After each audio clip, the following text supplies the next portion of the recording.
آپ نے سنا ہوگا حضور نے سورہ رحمان کے بارے میں فرمایا ہے، سورۃ الرحمان عروس القرآن، یہ سورہ رحمان جو ہے یہ قرآن کی دلہن ہے۔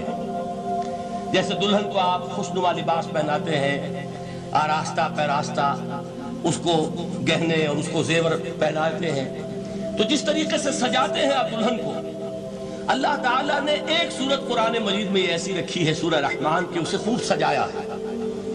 اس میں الفاظ کا در و بست، اس کا اپنا ایک ڈیوائن میوزک ہے۔ وہ تو اللہ تعالیٰ قراء جو ہے خاص طور پر مصر کے قراء، اللہ تعالیٰ ان پر رحمت نازل فرمائے، ان کی خطاؤں سے درگزر کرے۔ جس طرح قرآن کے انٹرنسک میوزک کو انہوں نے واضح کیا ہے، واقعہ یہ ہے کہ اگر یہ لوگ نہ ہوتے، شیخ عبد الباسط محمد عبد الصمد، شیخ محمود خلیل الحسنی، یہ لوگ جنہوں نے قرآن کے اس غنا میوزک، یہ لفظ جو ہے آپ حیران نہ ہو کہ میں یہ کوئی شاید توہین کر رہا ہوں قرآن کی، حضور نے یہ لفظ استعمال کیا ہے، تغنو، اس قرآن کو اچھی سے اچھی خوشلہانی کے ساتھ پڑھو۔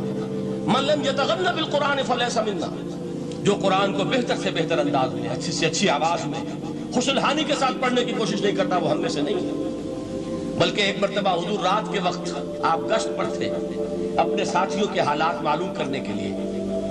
حضرت ابو موسیٰ اشعری رضی اللہ تعالیٰ عنہ ایک صحابی ہیں، ان کے گھر کے پاس سے گزر ہوا، وہ رات کو تہجد پڑھ رہے تھے، کھڑے ہوئے کیف کے عالم میں قرآن تلاوت کر رہے ہیں۔ حضور کو بہت پسند آئی ان کی قرات، کافی دیر تک وہاں کھڑے سنتے رہے۔ اب انہیں کیا پتا کون سن رہا ہے، بالکل اسی طرح سمجھ لیجئے ایک بات یاد آئی ہے، حضور فرماتے ہیں کہ جس طرح کان لگا کر اللہ قرآن کو سنتا ہے کسی چیز کو نہیں سنتا، ہمیں نظر نہیں آتا، ہمیں معلوم نہیں، ہم قرآن پڑھ رہے ہیں تو سننے والا کون ہے؟ سب سے زیادہ کان لگا کر خود اللہ۔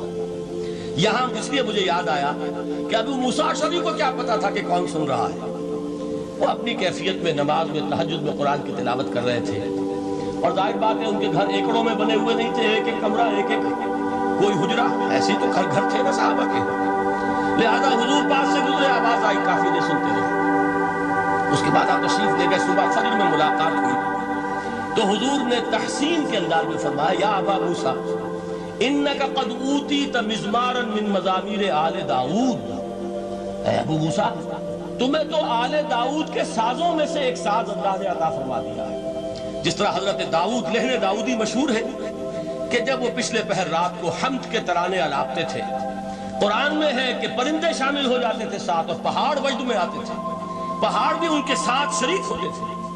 تو جس طرح کا اللہ نے ان کو لحن عطا فرمایا تھا، حضور نے تحسین کے انداز میں فرمایا ہے، ابو موسیٰ اشعری اللہ نے تمہیں بھی آل داؤد کے سازوں میں سے ایک ساز عطا فرمایا۔ بہرحال قرآن مجید کا جو یہ میوزک ہے، قرآن کے الفاظ کا جو حسن ہے، جہاں تک حسن معنوی ہے وہ تو ہر لفظ میں ہے، لیکن یہ حسن ظاہری، حسن صوتی، حسن لفظی، یہ اپنے کلائمیکس پر آپ کو نظر آئے گا سورہ رحمان میں۔ لیکن قرآن میں یہ سورت اس اعتبار سے بھی ممتاز ہے، اس کی 4 آیات پر ذرا توجہ کریں گے، عجیب حقائق سامنے آئے۔ جہاں یہ قرآن مجید کے حسن صوت اور حسن لفظی کی معراج ہے، وہیں اس کی پہلی 4 آیات میں 4 چوٹی کی چیزوں کا ذکر ہے، سب سے اونچی چیزیں۔ پہلی آیت کیا ہے؟ الرحمن، ایک آیت ہو گئی۔ رحمان کیا ہے؟ اللہ کا نام ہے۔ کبھی آپ نے غور کیا اللہ کے ناموں میں سب سے پیارا نام کون سا ہوگا؟ رحمان۔ کیوں؟ اس کا مادہ کیا ہے؟ رحمت۔ ہمیں سب سے بڑھ کر جس چیز کی ضرورت ہے وہ کیا ہے؟ رحمت خداوندی۔ نام اچھی طرح سن لیجئے اس حضور کے قول کو۔ حضور فرماتے کوئی شخص جنت میں مجرد اپنے عمل کی بنیاد پر داخل نہیں ہو سکے گا جب تک کہ رحمت خداوندی دستگیری نہ کرے۔ کسی صحابی نے بڑی ہمت اور جرأت کا ثبوت دیا کہ پوچھ لیا کیا حضور آپ بھی؟ جب آپ نے فرمایا کوئی شخص داخل نہیں ہو سکتا جنت میں محض اپنے عمل کی بنیاد پر جب تک کہ رحمت خداوندی جو ہے وہ دستگیری نہ فرمائے۔ پوچھا گیا کیا آپ بھی؟ آپ نے فرمایا ہاں میں بھی۔ آپ انداز کیجئے کہ اگر محمد الرسول اللہ بھی رحمت خداوندی کے ضرورت مند ہوں تو تابع دیگراں چہ رسل، ہماری تو سب سے بڑی ضرورت رحمت خداوندی ہے۔ اب یہ رحمت جو ہے قرآن مجید میں اللہ تعالیٰ کی یہ شان 2 الفاظ کے ذریعے سے آتی ہے، رحیم اور رحمان۔ اور کوئی مادہ نہیں ہے جس سے 2 نام بنتے ہوں اللہ کے۔ لیکن یہ مادہ ہے واحد رحمت کا کہ جس سے رحمان بھی ہے رحیم بھی ہے۔ رحیم صفت مشبہ ہے، رحمت دائم ہو جائے گی، مستقل ہوگی تو رحیم کہیں گے، اور رحمان اس میں رحمت کی ہے وہ شان ہے کہ جیسے ٹھاٹھے مارتا ہوا سمندر ہو، ہیجان کی کیفیت، طوفانی کیفیت، رحمت خداوندی کا طوفانی جوش، وہ ہے رحمان۔ آپ تو رہتے اس علاقے میں ہیں، آپ کو معلوم ہے عرب اگر بھوکا مرا جا رہا ہو تو کیا کہے گا؟ انا جوعان۔ پیاسا مرا جا رہا ہو انا عطشان۔ بہت غضبناک ہوگا غضبان، غضبان آصفہ قرآن میں آیا، بہت غضبناک۔ رحمان جس کی رحمت جو ہے جوش میں ہے، ٹھاٹھے مارتے ہوئے سمندر کے مالک۔ تو یہ اللہ تعالیٰ کے ناموں میں سب سے پیارا نام ہے۔ اب آگے چلیے، الرحمن علم القرآن، رحمان نے قرآن سکھایا۔ رحمت خداوندی کا سب سے بڑا مظہر، رحمان کی رحمانیت کا سب سے بڑا مظہر قرآن ہے۔ ان میں جو منطقی ربط ہے اس کو سمجھتے جائیے۔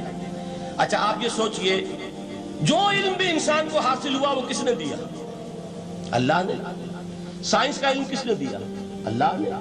علم آدم الاسماء کلھا، وہ علم الاسماء جو حضرت آدم کو دے دیا گیا تھا ازل میں، یہ اسی کا ظہور ہے، یہ اسی کی ایکسفولیشن ہے جو ہو رہی ہے اور ہوتی رہے گی ابھی۔ اور دوسرے علم ہے وہ کس نے دیا؟ اللہ نے دیا۔ لا یحیطون بشیء من علمہ الا بما شاء، مخلوق میں سے کوئی اللہ کے علم میں سے کسی شے کا احاطہ نہیں کر سکتا مگر وہ جتنا اللہ دینا چاہے۔ لیکن یہ کہ تمام علوم میں چوٹی کا علم قرآن، نوٹ کرتے جائیے، چوٹی کی چیزیں جمع کی۔ اللہ کے ناموں میں چوٹی کا نام رحمان، اللہ نے جو کچھ انسان کو سکھایا اس میں چوٹی کا علم قرآن۔ خلق الانسان، انسان کو پیدا فرمایا۔ سوال یہ کہ حیوانات کو کس نے پیدا فرمایا؟ آسمان کس نے پیدا کیا؟ زمین کس نے پیدا کی؟ فرشتے کس نے پیدا کیے؟ کیا مطلب خلق الانسان؟ اس کی تمام مخلوقات میں اس کا کلائمیکس، اس کی تخلیق کی معراج، اس کے تخلیق کا نقطہ عروج انسان ہے۔ یہ ہے کہ جو مسجود ملائک بنا ہے۔ وَلَقَدْ كَرَّمْنَا بَنِي آدَمَ وَحَمَلْنَاهُمْ فِي الْبَرِّ وَالْبَحْرِ وَرَزَقْنَاهُمْ مِنَ الطَّيِّبَاتِ وَفَضَّلْنَاهُمْ عَلَى كَثِيرٍ مِّمَّنْ خَلَقْنَا تَفْضِيلًا۔ تو تخلیق میں سب سے اونچی تخلیق انسان کا، علموں میں سب سے اونچا علم قرآن کا، اللہ کے ناموں میں سب سے اونچا نام رحمان۔